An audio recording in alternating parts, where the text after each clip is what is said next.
Where do we even begin, guys? Do we start with the fact that we've now lost 4 games in a row? Or that City and Arsenal are pulling further ahead of us on the table? Maybe it's the part that stings the most, losing to Manchester United for the first time since 2016. And to make matters worse, this United team isn't even that good. They're just as poor as they were last season. Yet somehow, here we are again, standing in the wreckage of another painful defeat. And this time it happened right at Anfield. It's a tough place to be. No one is safe from criticism, not Slot, not the players. And honestly, that's fair, because we've been watching the same mistakes over and over again, and there's still no real sign that anyone's trying to fix them. Now, will this be an analysis video? Is it going to be another one in which we rant? Well, you'll have to keep up with us to know, because we don't know ourselves. So let's see what happens. Right from the lineup, things didn't look promising. Marmadashvili was in goal, with Van Dijk and Konate as the central defenders. Kirkes and Bradley took the fullback spots. The midfield was the same trio from last season, with Gravenberch, McAllister and Szoboszlai. Up front we had Gakpo, Salah and Isak leading the line. On paper it looked solid enough, but the moment the game started, you could tell something wasn't clicking. From the very first action of the game, it was clear how unprepared we were.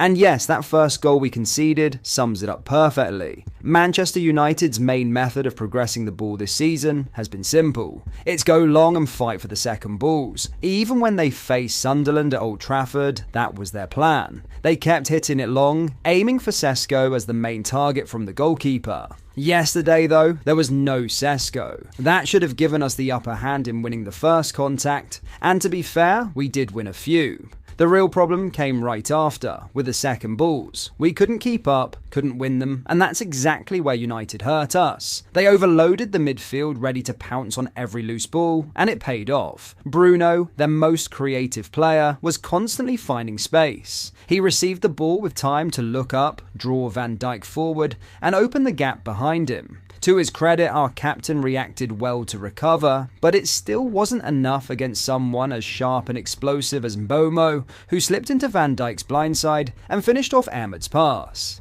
And honestly, how does something that predictable happen that early in the game? Why weren't the players positioned better to at least challenge for that second ball that dropped to Bruno? Why was Van Dijk left to do everything from contesting the initial header to trying to press Bruno himself? These are questions Arne Slot needs to answer, because it didn't just happen once. It kept happening throughout the first half. We kept gifting them those second balls, and United took full advantage every single time. Maybe the surprise came from Sesko being benched, and we assumed they'd switch up their approach, but even then, we should have been ready. The lack of preparation showed, and it cost us. The first half was simply not good.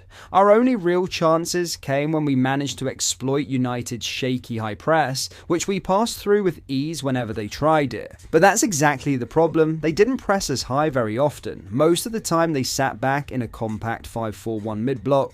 That completely limited our threat. It was especially noticeable on the right side, where we tried to create openings for Salah, but couldn't make anything happen. Their centre-backs were constantly stepping up to follow Isak or Szoboszlai, cutting off our movement between the lines, while Bradley didn't provide enough support on that flank. Because of that, we never managed to overload the area or create the kind of situations where Salah thrives. And that raises another question for Slot. Why wasn't Wirtz starting a game where we knew we'd be facing a deep defensive block? Having him on the left side would have added more unpredictability and creativity to our play. We all saw the difference once Wirtz and Jones came on in the second half. The momentum shifted immediately, and we could have easily scored a couple more goals. Yes, Wirtz still hasn't fully clicked for us yet, but his quality is undeniable. And honestly, how can we expect him to reach his best form if he keeps getting benched in the very games that suit his skill set the most? Even Hugo Ekitike and Curtis Jones had strong cases to start,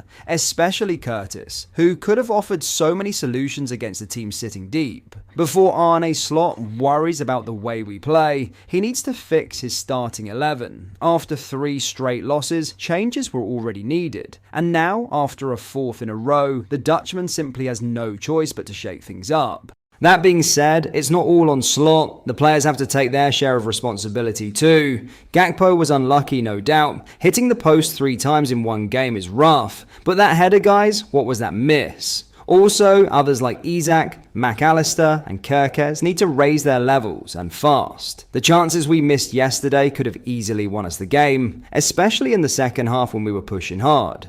And then there's Mo Salah. It's painful to say, but he's been far from his best this season. That big chance he missed yesterday was one you just don't expect from him. On top of that, his overall performance has been below his usual standards. So now we have to ask the tough question. Should we keep trying to build everything around Salah, or is it time to spread the play more to the other side? We all love Mo. He's a club legend, a player who has given us everything and changed games on his own countless times. But he's human, and this season is showing that even he can be stopped. Maybe it's time for Slot to rethink the system a bit, to find new ways to get the best out of him instead of relying on the same patterns that no longer seem to work. We know how we sound right now, bitter, frustrated, and pointing fingers in every direction, but honestly, how could we not? We just lost to a United side that's been poor all season. It's not just about this one match either. The worrying part is that this dip in performances didn't start today. We've seen the signs since March of last season, and most of us chose to ignore them because the league title was already secured.